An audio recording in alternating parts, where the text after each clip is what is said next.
I'm Candice Weber, and you are listening to Rockin' at the Movies with Shane Comley-White.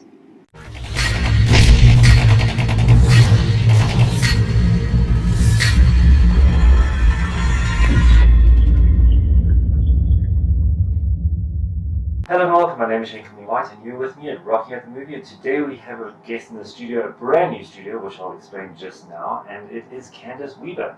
Candice, welcome. Thank you so much for actually making me do this, because it was your fault the whole way through. And basically what happened for everyone who's listening and watching, I've always done Zoom interviews, like you know, so I've interviewed Hakim Kazim and Adrian Paul and Eric Roberts and all those kind of people via Zoom, which is great. But now this is the first face-to-face. And we're going to be having more face-to-faces, I hope, and also building up your career and following your career here in this little studio. If we can all do that again, it'd be great. Thank you so much for joining me and being part of this. And well done on actually starting this. I think that's where it all begins, you know, it's just taking a leap of faith. And this is so cool to be the first person here. Thank you. Thank you. If you didn't inspire me to do it, or actually push me to do it, then I would have done it. Well, there we go, my friend. See? So it always works, right? There we go. Okay, so, Candice, you've been in movies and theatre since the age of 8, am I correct? Yes, Right. from a very young age I started, yeah. How did you get into it? Jeez, like, you know, they always say that, especially something as intense as acting, it chooses you. Yeah. And I have to agree with that saying because, I mean, there's one saying, if you can think of anything else other than acting, do that, because it's such a difficult career choice. And I mean, if I look at myself, I'm 31 this year and I'm still in it, and it's because I want to be in it. Yeah. So when I was a little girl, I was 4 years old, I just knew I wanted to be an actress. I don't know why, I can't explain it. And the first time when I stepped on stage in my kindergarten play, I was like, this is me, I'm done. Yeah. And yeah, I just pursued it. Yeah, it was amazing. Perfect. And you also do dancing and singing as well. Yes, I love it. I wouldn't say I'm nearly as talented as most musical theatre artists, but I'm obsessed with all three of it. It's basically what they call a triple threat. I think that's Is that what they call it? Yeah. Okay. But now, what do you prefer doing when it comes to movies or TV or what? What's your passion? Oof, Is it acting. just Absolutely. I don't know why, but it's just that vulnerability in acting. And lately, I've become very fond of producing. I think it's the business aspect that really makes me happy, is that I can create jobs for myself and for other people. Yeah. And you get to meet people that you wouldn't have as an actress, and you get to have more of a say. I think, especially as women in the industry, it's nice to be able to have more of a call on the breaking traditions in film and TV, and that's exciting.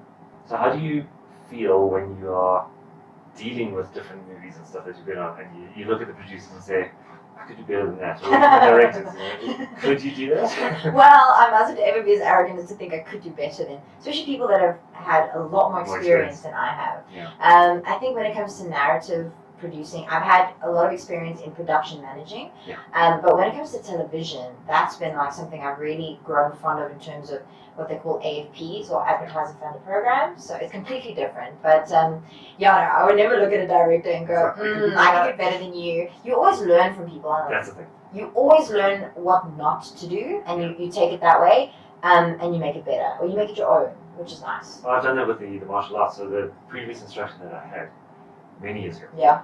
I've actually said it to all my students as well, and Gareth and all the kind of people that train with me. And Gareth knows this because he was part of ice hockey with me, and we kind of had a similar idea that you kind of learn what not to do according to what the instructor does, and how he treats people, and how how arrogant they could be or couldn't be. It's up to you. So, relationships, and I'm sure you've noticed even in the world of martial arts, is that you are not a one-man job. Like, you need people, you need that support, especially in filmmaking. Yeah. You are irreplaceable as an actor, especially, even though actors unfortunately get the most credit.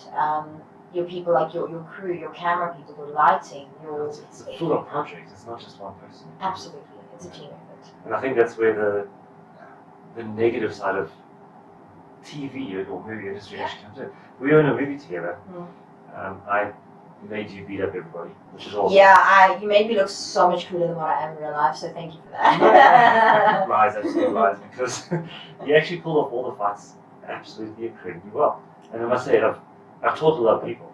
I've been teaching for 20 odd years now, and it's quite a while. But you guys, and this is where my brain kind of said, like, what's going on? Because all the actors that we taught and showed them what to do picked it up so quickly. Yeah. Where you go to a self-defense seminar and you spend 3-4 hours, and at the end they're still like, I'm not too sure what to do.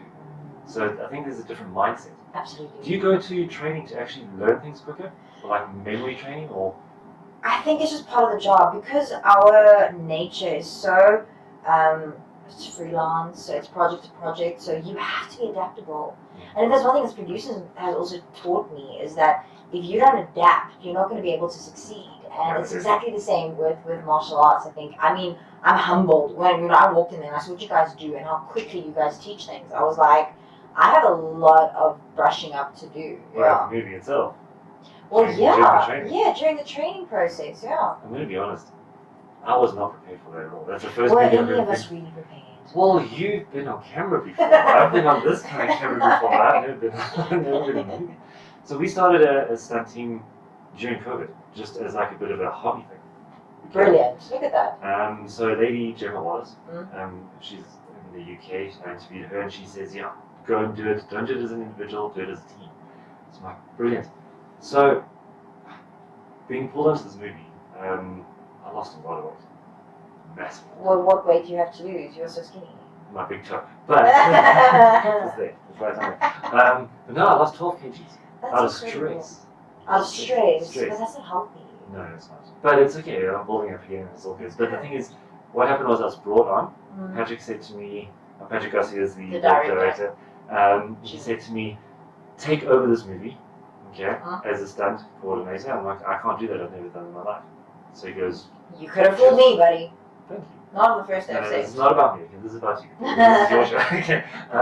But yeah, no, he just said, let's go, we'll work together and go through. So it was so difficult.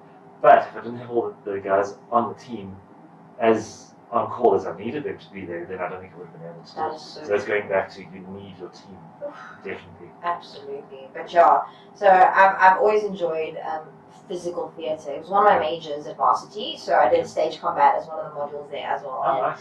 Fell in love with it like all throughout my career, and it's been so nice to like fall back on that as well. And so have you actually done more combat training or that fight training? Yes, I've done like self-defense courses because I think it's so important to be like prepared, even though I want to brush up on that. But yeah, I've definitely used it in other projects as well, which is exciting. So the fighting that I did, that we did, it wasn't fake, if you want to call it that. No, it's not. It was hard, but that's the way I teach, because I can't teach the fake stuff. So we'll teach the real stuff. You want to look real on camera too. Look real, and also you can take it home with you. Yeah. Hopefully. Just don't miss the punches. Yes. You don't want to have that distance. Yes. Was it stacking and all that kind of stuff you don't want. And also with a gun, like let's be honest, I don't think I would have the guts with a real gun to like do that in real life, you know? So disarms and all that. Disarms, just quite yet. I need a bit more training. Well, we're going to be doing a whole bunch of training. And we're going to be offering it to all the actors that want to be part of it as well. So we're going to be doing shooting training on the shooting range. We're going to do gun disarms, we're going to do driving training, we're going to do fight training, other weapons training, and just to build up your credibility or also just your tool of, or what, a bag of tools, if you want to call it. That's always fumble. But You can never be too prepared. no, you can never be too prepared. So the more you can do, the more that will offer. So I love that. if you Let's can, do it. awesome. Do that. And then we're also going to be working with the showreel, which I've already spoken about.